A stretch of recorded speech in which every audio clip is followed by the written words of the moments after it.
Welcome to the deep dive. Today we're doing something a bit different. We're looking at a sermon from Praise Presbyterian Church in New Jersey.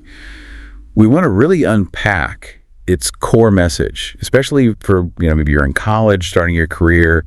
We're just seeking a bit more encouragement. Yeah, we're digging into the themes, the insights from that specific talk. Exactly. Our goal is to pull out the comfort, maybe the challenges too, and the encouragement that's in there for church members, particularly, like I said, young adults. It starts with a really relatable question, doesn't it? It does. Have you ever felt like your life is just, random events? Or just the result of your choices, good and bad? Right. This sermon kind of offers another way to look at all that. So how does it start? What's the initial observation? Well, it kicks off by noticing how people explain ending up somewhere like joining that church, the reasons they give. Like what? Oh, things like a friend invited me, or I found it online, it was close by, or maybe even I just visited once by chance and stayed, that kind of thing. Okay, yeah, that makes sense. We do tend to see life as this mix, right? Our choices and then just stuff that happens. Exactly. Chance and choice. The sermon highlights that common view. But then it goes somewhere else.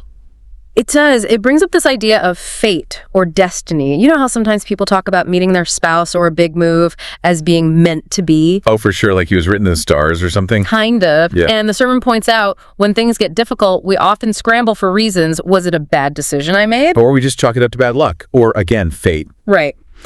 But this is where the sermon introduces a really different lens. It argues that words like chance, luck, fate, they don't really fit within a Christian worldview.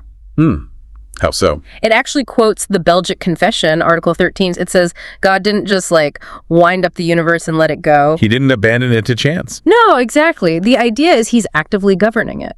And it also mentions John Calvin warning against mixing up God's providence with mere chance or a kind of rigid fatalism. So it's not just random, but it's also not like everything is predetermined with no room for anything else. That seems to be the point. So calling something a fateful encounter or blaming bad luck, the sermon suggests that's not quite it. It even mentions things like astrology, saying faith in Jesus changes how we see those things. Okay, so if it's not chance or fate, what is it?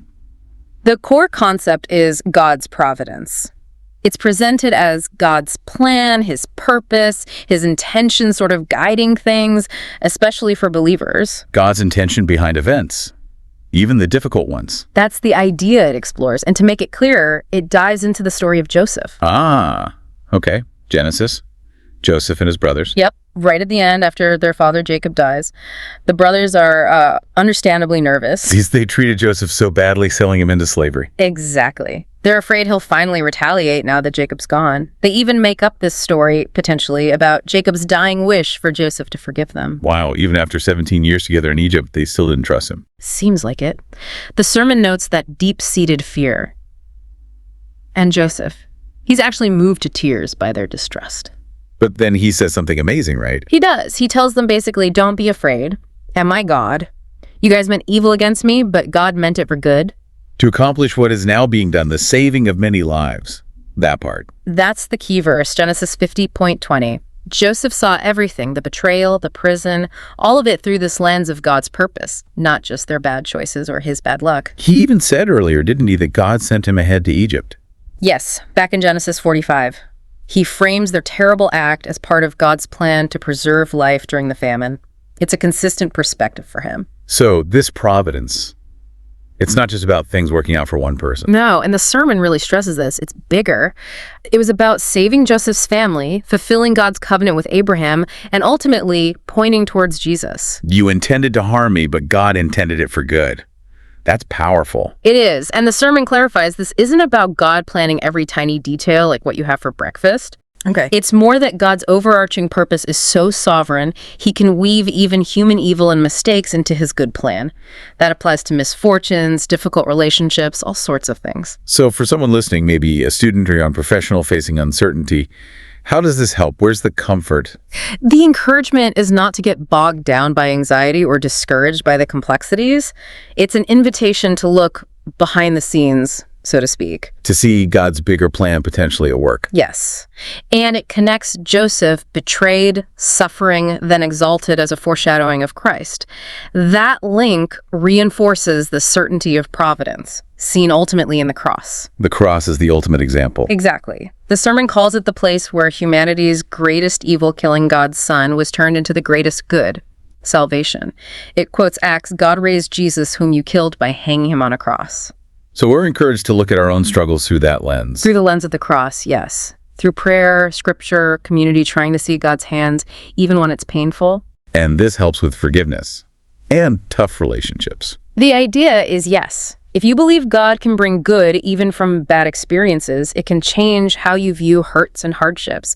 It fights against self-pity or feeling cursed. It's about trusting God's plan, even when it makes no sense to us right now. Precisely. Trusting that your life is in His hands.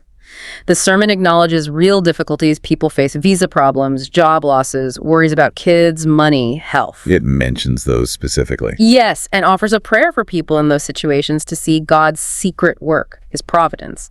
It uses examples like Daniel comforting exiles, Revelation encouraging the persecuted church. And Hannah? And Hannah, whose prayer shifted from just wanting a son to seeing God's larger purpose through Samuel. It's about perspective gained through connecting with God. Meditate on the cross where evil became good. That's a core takeaway. And the reassurance that God is working even with our mess-ups or bad decisions.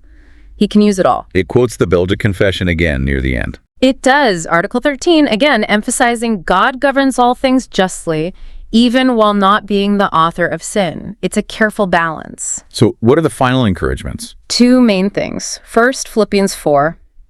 Pray with thanksgiving, don't be anxious, trust God's peace. Okay.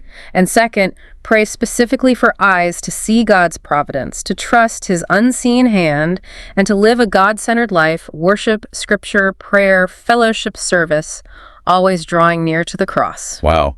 So stepping back, the big message here, especially maybe if you're younger and things feel chaotic, is that your life isn't just random. It's not solely down to your good or bad choices. Right. There's this incredibly comforting idea presented. A loving, powerful God is working behind the scenes, even in the mess, even in the pain. Turning harm into good, ultimately. That's the promise of providence highlighted in the sermon. It offers huge comfort. You're part of a bigger story, but it's also a challenge, isn't it? To shift how we see things. Yeah. To look beyond the surface and really trust God's goodness and His control, even when we don't understand it at all. So maybe a question for you listening. What feels random or unfair in your life right now? Yeah. How could looking at it through this lens of providence, thinking about Joseph, thinking with the cross, how might that change things for you? Could it bring comfort, maybe courage? A powerful thought. Remember, what looks like a dead end or just bad luck, Or even your own mistake? might actually be part of a much larger, beautiful design that God is working out because He loves you and He works all things for good.